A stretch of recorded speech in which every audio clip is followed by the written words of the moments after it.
Welcome to Latino Reads, a weekly inspirational video podcast that highlights award-winning authors and leaders, exposes viewers to all types of books, and motivates thinking on a variety of topics.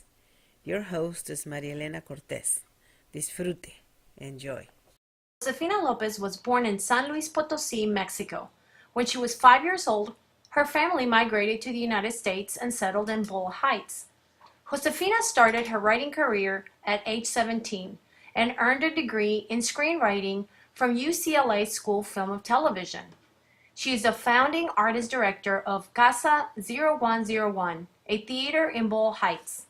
Josefina is best known for authoring the play and co-authoring the 2002 Sundance Award-winning film Real Women Have Curves. She's presently developing a musical version of Real Women Have Curves on Broadway. She has several books published, including a novel titled Hungry Women in Paris and Detained in the Desert, which was also turned into a movie. We are here at Casa 0101 with the amazing and talented super Latina, Josefina Lopez.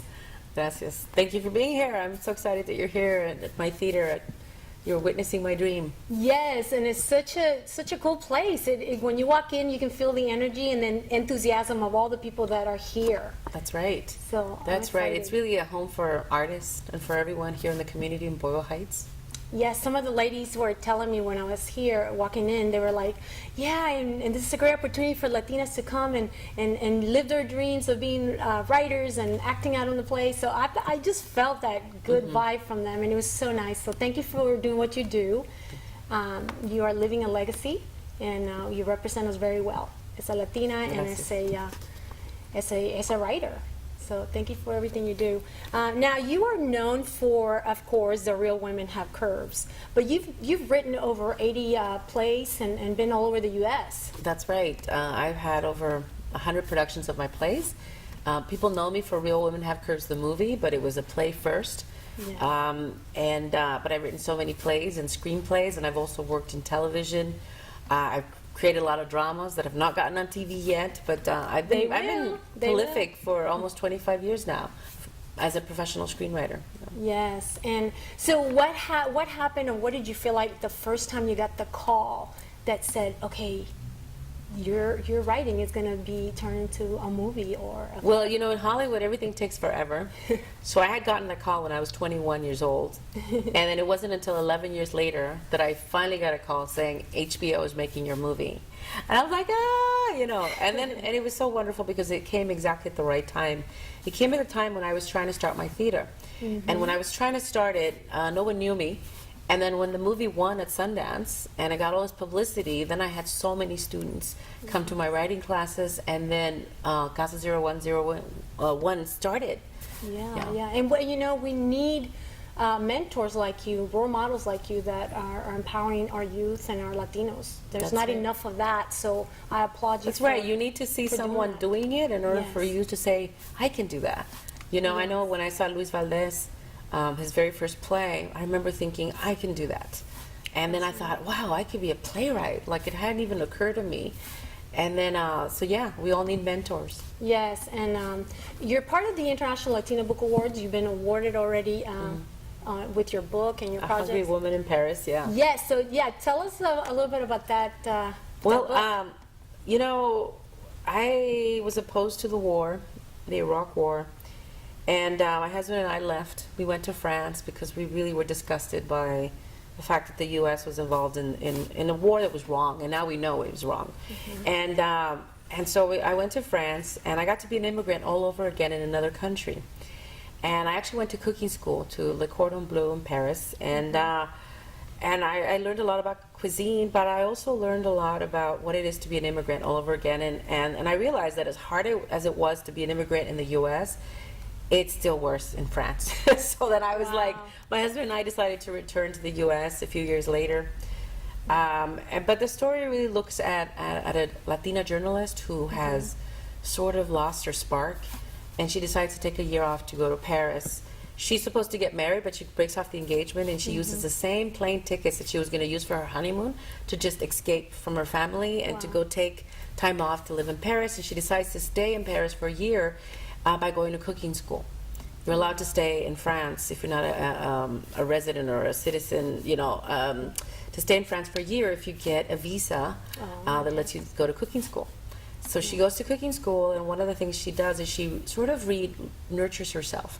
She realizes that she was running on empty and was a very hungry woman, and spiritually, and in every which way. And she went and took care of her hunger. But it also looks at depression and mental disorder, and it's a very much. But it's also an anti-romance novel. Yeah. I don't like it that all books that takes Stick place to in one books that are written by women, they're all supposed to be love stories. And to me, I was like, no, can it be that she just goes to find herself and she doesn't have to fall in love? And I remember just like fighting with my editor, thinking, I don't want this to be a romance novel.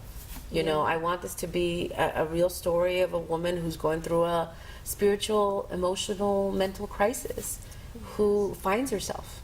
Yeah, and you bring out a very important point with your book, is that we are not all the same. Everybody has their own unique story.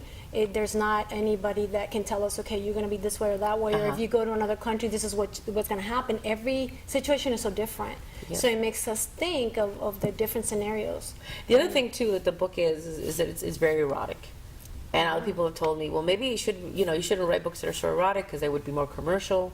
And I've said to them, look, I want to tell the story that I want to tell. I want to tell the stories that women aren't allowed to tell. Exactly. Because to me, I don't like the term chick lit, because I think it's a ghetto that they put women and say, oh, these are the things you're allowed to talk about. And I say, I can't say it out loud, but, I say, no, I want to tell real stories about real women that are flawed. I think when we tell the truth about what it is to be a real woman, that's really how we liberate women. Yes, and I love writing about realistic stories, nothing fictional or sugar-coated. I like writing about the real things, and I've been criticized for that, so I'm sure you have been criticized. Oh, yeah. So, but I admire your tenacity and how much passion you put into your projects, and you don't let anybody distract you, so that's awesome. Josefina, you've received numerous awards, and today here you are sharing 2 very important awards. Can you tell us what they're all about? Yes, these are 2 of my favorite awards. This one was given to me by the East LA Women's Center, and it was given to me as Mujer Inspiradora Award. That's what it's called.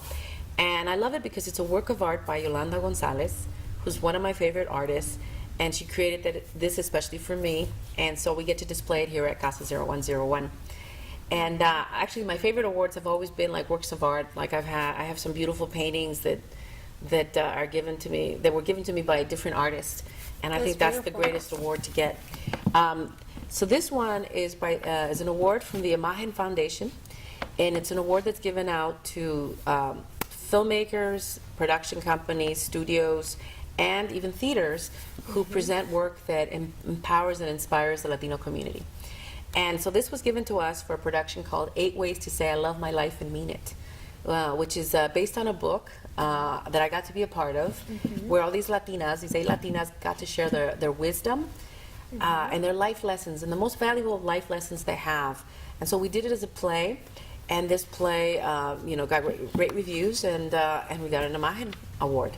Well, congratulations, and I know you are happy to get the awards, but you mentioned earlier that what you really want to see is see changes. What I really want is to live in a world where everyone is free to be themselves, their authentic selves, where everyone is fully self-expressed and we all get to express our brilliance. And I know that's utopia, but that's the world I want to live in. I don't need any more awards. I just want an environment or a place where women can be fully self-expressed, can tell their stories without shame.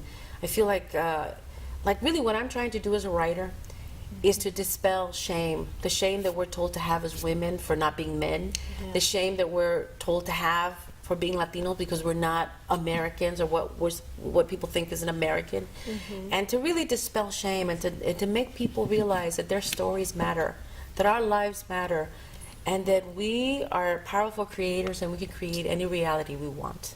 And you know what? You're doing it yourself with Casa That's right. 0101. That's right. Our theater gets to create a new reality for this community, and for all the playwrights and directors and writers, especially all these Latinas that we've mentored to write, direct, and produce in a program called Chicanas, Cholas, and Chisme. We are teaching them that they can create their own reality, that they can be the authors of their own destiny. Chicanas, Cholas, and Chisme. Chisme. I love it. That's gonna be That's awesome. right. Well, thank you so much. I learned so much. It was always a dream of mine to meet you, and here I am. So with Latino Reads, it's a privilege to finally meet you and get a chance to interview you. So Well, I thank look you for this forward opportunity. to coming back and getting to come back and Yes, actually come see our sit and be shows. part of the Come see our audience. shows. I really feel Yes. that although I am a Latina, I know what it is to be a Latina, I'm learning about the whole spectrum of the Latina experience by watching all these plays. This is our 4th year. Yeah. And you're really going to get to learn about other Latinas' experiences and really celebrate yourself. Yes, thank you so much, and continue doing what you love, because you're inspiring all of us. Thank you. Thank you for joining Latino Reads. Stay tuned in the next few weeks for part 2 of Josefina Lopez interview. See you then.